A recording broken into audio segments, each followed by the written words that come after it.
और फिर भगवान श्री कृष्ण का चौथा जो विवाह हुआ है, वो विवाह हुआ है सूर्य भगवान की पुत्री यम की बहन माता यमुना जी के साथ, जिनका एक नाम कालिंदी भी है, उनके साथ भगवान ने विवाह किया है। तो श्री यमुना महारानी के साथ भगवान का चतुर्थ विवाह हुआ। अभी हम द्वारिकाधीश की लीला में आगे बढ़ेंगे, आगे प्रवेश करेंगे। उससे पूर्व आइए यमुना महारानी, श्री राधा रानी, ये श्री राधा रानी की उपमा को बढ़ाने के लिए कहा है कि जो श्री यमुना जी, जिनका जल इतना मधुर है, इतना प्रिय है, इतना स्वादिष्ट है, लेकिन श्री राधा रानी के सामने वो भी खारा लगने लगता है, तो सोचो श्री राधा रानी कितनी मधुर होंगी, कितनी मधुरता की भंडार होंगी। तो उनकी उपमा को बढ़ाने के लिए भाव गाया जाता है। तो भगवान श्री कृष्ण की, द्वारिकानाथ की जो चतुर्थ पटरानी है, वो है श्री यमुना जी। भगवान ने फिर देवी मित्रविंदा से विवाह किया है, सत्या से विवाह किया है, भद्रा से विवाह किया, और भगवान ने 8वीं रानी बनाया लक्ष्मणा जी को। भगवान ने इन 8 राजकुमारियों के साथ, 8 कन्याओं के साथ अलग अलग विवाह किया। कैसे इनका विवाह हुआ, स्वयंवर में क्या क्या हुआ, वो सब शुकदेव जी वर्णन करते हैं। लेकिन हम सभी समय अनुसार बस इन सब विवाहों के प्रसंग को सूक्ष्म में सुनते हुए आगे बढ़ रहे हैं। भगवान की 16,100 रानियां, इनका विवाह कैसे हुआ, तो वर्णन करते हैं कि एक नरकासुर नाम का दैत्य था, भौमासुर भी उसका नाम था। उसकी कैद में 16,000 कन्या बंधी बनी हुई थी, उनको बंधक बना रखा था इसने। और बंधक भी क्या बनाया, मन में ये विचार था इन सब के साथ विवाह करूंगा। लेकिन इन सब कन्याओं को लगा कि अब सब दरवाजे बंद हैं, कहीं तक हमारी आवाज़ नहीं पहुंचेगी, लेकिन द्वारिकानाथ तक हमारी पुकार अवश्य पहुंचेगी। इसलिए इन सब कन्याओं ने मिलकर के भगवान द्वारिकानाथ को पुकारा। भगवान विमान पर आरूढ़ होकर के भौमासुर के राज्य में गए, इसके साथ युद्ध किया और इसको मार के सब कन्याओं को मुक्त कर दिया, सबको अपने अपने घर जाने का आज्ञा दे दी। लेकिन इन सब कन्याओं ने अपनी मर्जी से भगवान से निवेदन किया, हे द्वारिकानाथ, संसार बड़ा विचित्र है, संसार के लोग बहुत विचित्र हैं, समाज बहुत विचित्र है। इस समाज को किसी को बदनाम करने में समय नहीं लगता, वो भी अगर एक स्त्री जात हो और वो कुछ दिन तक किसी पराये पुरुष की कैद में रहे, तो ये एक नारी के लिए बदनामी का विषय बन जाता है। तो हे प्रभु, अब इस संसार में हमें लगता संसार तो छोड़ दो, हमारे अपने ही हमें नहीं स्वीकार करेंगे, हमारा परिवार हमें स्वीकार नहीं करेगा, लेकिन हम जानते जिसका कोई नहीं है उसके आप हो, इसलिए आप हमें स्वीकार करिए। भगवान ने इन सबको स्वीकार करके अपनाया और इन सबको विवाह करके अपना नाम दिया, द्वारिकाधीश की पत्नी, ये सम्मान प्रदान किया। 16,108 भगवान के विवाह हुए और फिर कुछ और दैत्यों का उद्धार किया है, पौंड्रक का उद्धार किया, शिशुपाल दंतवक्र का उद्धार किया। भगवान पांडवों के राजसु यज्ञ को करने गए, यज्ञ में भगवान ने ब्राह्मणों की झूठी पत्तलें उठा करके अपने भगवान होने का प्रमाण दिया। इसी सभा में भगवान की अग्र पूजा भी हुई, अग्र पूजा की गई। भगवान 16,000 रानियों के साथ अपना गृहस्थ जीवन बड़े आनंद से व्यतीत कर रहे थे, अपना दायित्व बड़े जिम्मेदारी से निर्वहन कर रहे थे। इतने बड़े खानदान को चलाना, और श्री कृष्ण उसके मुखिया हैं, ये चलाना कोई आसान काम नहीं है। भगवान अपने उस दायित्व को बड़े जिम्मेदारी से निभा रहे थे। नारद जी ने सोचा जरा हम भी तो देख कर के आए भगवान 16,100 रानियों को कैसे निभाते हैं। संसार में तो जहाँ एक हम दो हमारे दो वाले भी दिन रात लड़ते रहते हैं, तो भगवान अपनी गृहस्थी चलाते कैसे हैं। और नारद जी हैं, थोड़े विनोदी, सोचे रुक्मणी जी को जा कर के कान भराते हैं हम। लेकिन जैसे यहाँ आए, रुक्मणी जी के कक्ष में गए तो देखा कि यहाँ तो रुक्मणी जी भगवान की चरण दबा रही है। अच्छा, यहाँ बैठे हैं तो देखो अब सत्यभामा जी का, उनकी नाराजगी जाके देखते हैं। नारद जी वहाँ गए तो वहाँ जा कर के देखा, वहाँ भी भगवान विराजमान है और सत्यभामा जी चरण दबा रही है। अच्छा, इतनी जल्दी भाग के आ गए, बड़े एक्सपर्ट है, चलो जामवती जी से पूछ लेते उनका हाल चाल। वहाँ गए तो वहाँ भी भगवान विराजमान है। नारद जी 16,000 कन्याओं के कक्ष में जाके देखते हैं भगवान सबके साथ विराजमान है। यही भगवान की अद्भुतता है, क्योंकि वो सर्व सामर्थ्य भगवान है, वो कुछ भी कर सकते हैं। इसलिए भगवान पर प्रश्न उठाने वाले, भगवान की लीलाओं पर तर्क करने वालों को ये समझ लेना चाहिए कि आप किसकी बात कर रहे हैं। वो भगवान हैं। 16,108 विवाह करना कोई उनकी कामना की वशीभूत होकर उन्होंने किया हो, ऐसा नहीं है, बल्कि इन कन्याओं ने भगवान से कहा कि प्रभु आप हमें स्वीकार करो, तो भगवान ने उनको। और वैसे भी भगवान तो सबके पति हैं, जगतपति, हर जीव के पति नाथ प्रभु ही तो हैं। स्वामी, पति कौन? स्वामी। तो ये जगत का स्वामी कौन? प्रभु श्री द्वारिकानाथ। तो इसीलिए ये तर्क करना भगवान के विषय में ये नासमझी है, ये तर्क बिल्कुल गलत है। और वैसे भी भगवान अगर 16,100 विवाह कर सकते हैं तो भगवान 6 दिन के थे तब पूतना को भी भगवान ने मार दिया था। अगर बराबरी करनी है तो फिर हर मैटर में करनी चाहिए ना। कृष्ण ने चोरी की, हम भी कर सकते हैं। कृष्ण ने ब्याह की, हम भी कर सकते हैं। तो कृष्ण ने 7 साल में गिरिराज जी उठा लिए थे, तुम एक पत्थर ही उठा के दिखा दो, नहीं कर सकते ना। भगवान और देवताओं की तुलना करने से पहले आप शंकर जी की तुलना करने बैठ जाते हैं। भगवान शंकर नशा करते थे, हम भी करेंगे। भगवान शंकर तो जहर भी पीते थे, तुम भी पी लो। पी सकते हो? नहीं ना, नहीं है सामर्थ्य पचाने की। भगवान शंकर को कैसे हम लोग बदनाम कर देते हैं, अपने देवी देवताओं को बदनाम करते हैं। भगवान शंकर नशा करते थे, राम नाम का नशा करते थे, भगवान नाम का नशा करते थे, राम नाम में दिन रात मदमस्त डूबे रहते थे। तो बेकार में भगवान की तुलना, अपनी बराबरी नहीं करनी चाहिए। भगवान ने नारद जी को दिखा दिया कि हम अपना गृहस्थ धर्म बड़े आनंद से, बड़ी आसानी से चला रहे हैं। फिर भगवान ने सोचा कि मेरा वंश बढ़ बहुत गया है, इस वंश को, अपने बालकों को कहीं ये अभिमान ना आ जाए कि हम द्वारिकाधीश की संतान हैं, इसलिए थोड़ी शिक्षा दी। और शिक्षा क्या दी? एक बार भगवान सब बालकों को लेकर के गए। एक राजा था, राजा नृग, सूर्य वंश के राजा थे, बड़े भारी गौदानी थे, इन्होंने बहुत गौदान की। लेकिन एक ब्राह्मण का अपमान करने से, वो भी गलती से अपराध हुआ, इसलिए इनको एक गिरगिट बनना पड़ा।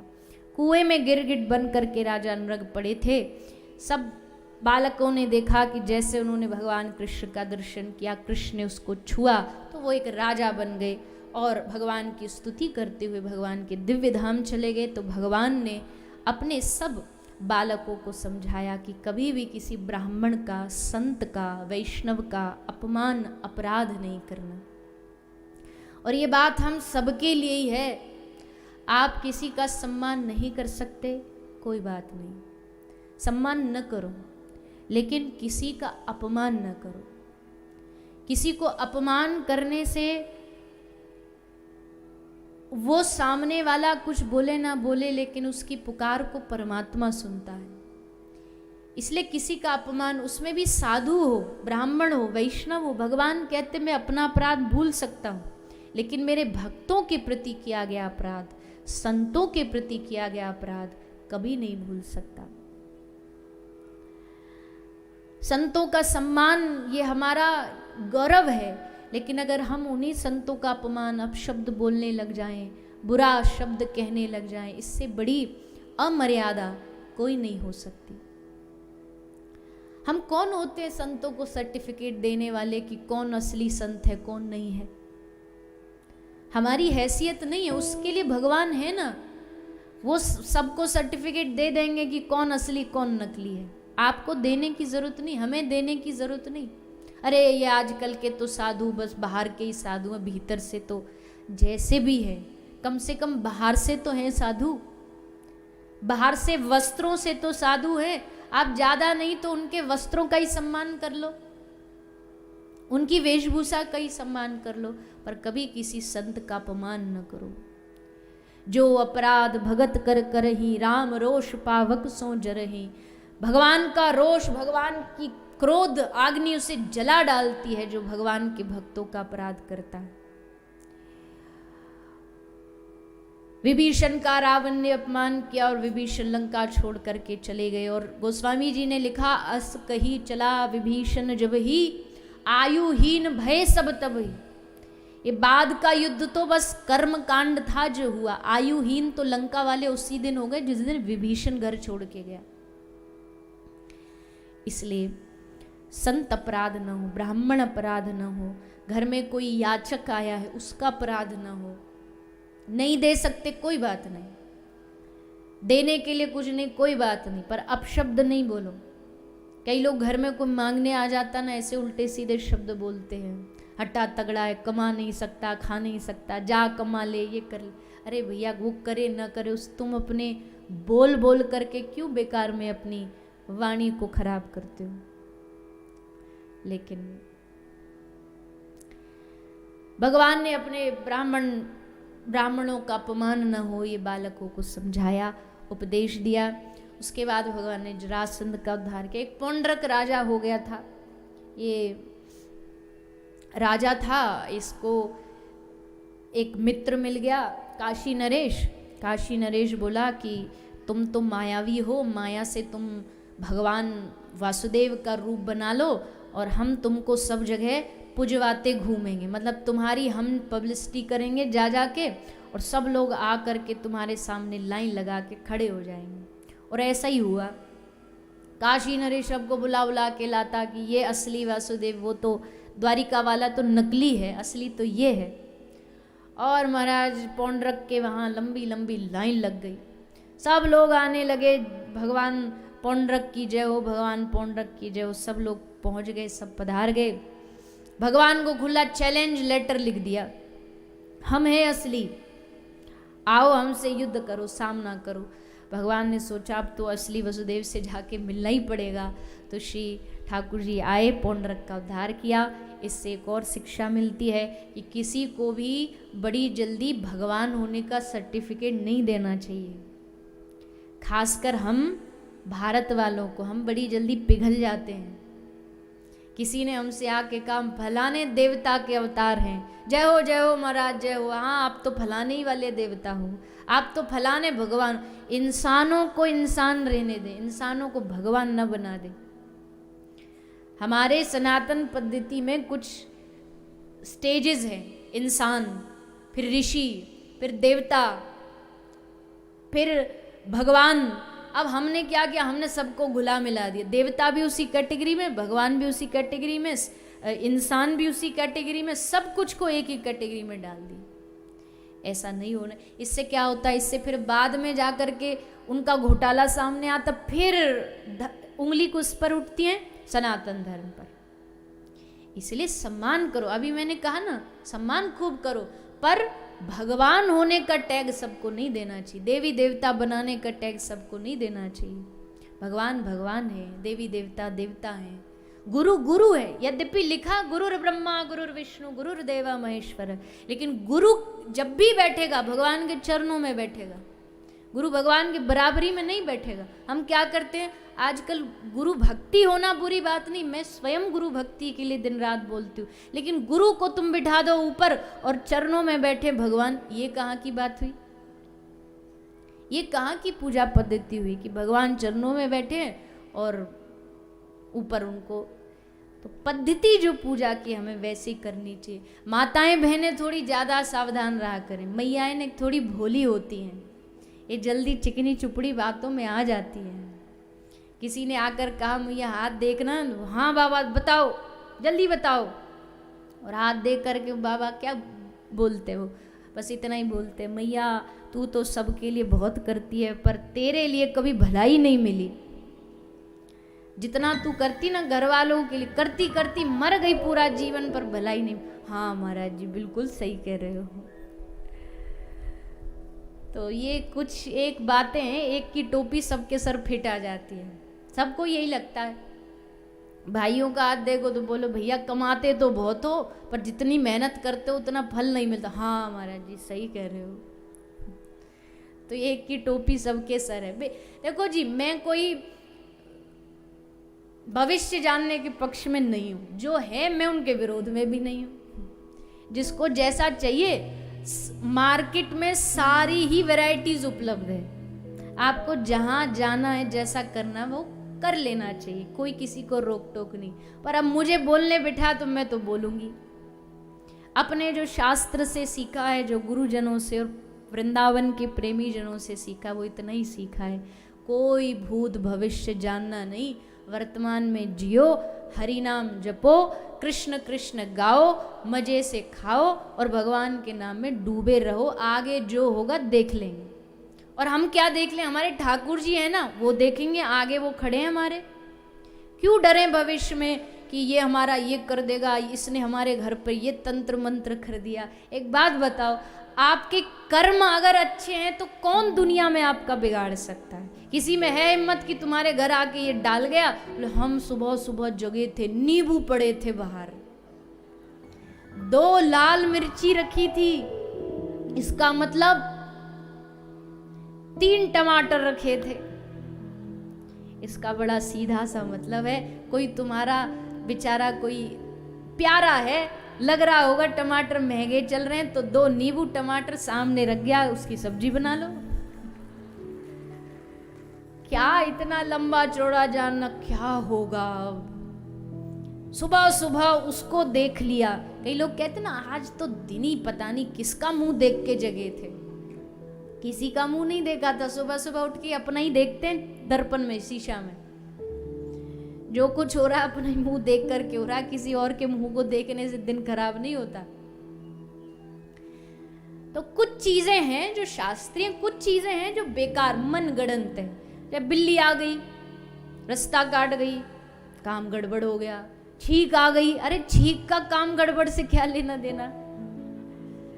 ये तो थोड़ा कोई हवा आई, इन्फेक्शन हुआ नाक में तो हो गया।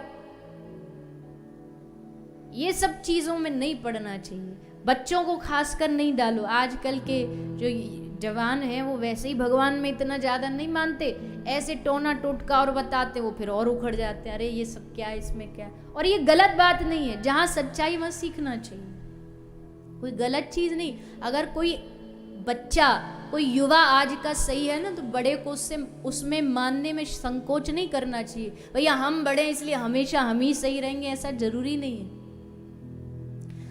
आज देखो एक चीज और बताऊं, आजकल के जो युवा नास्तिक नहीं है, बहुत सारे लोग को लगता है कि युवा नास्तिक नहीं है, बस उनको थोड़ा सा जिज्ञासाएं रहती है मन में, वो हम निभा नहीं पाते, उनका उत्तर हमारे पास नहीं होता, इसलिए हम उनको टैग देते, अरे ये तो भगवान को नहीं मानता।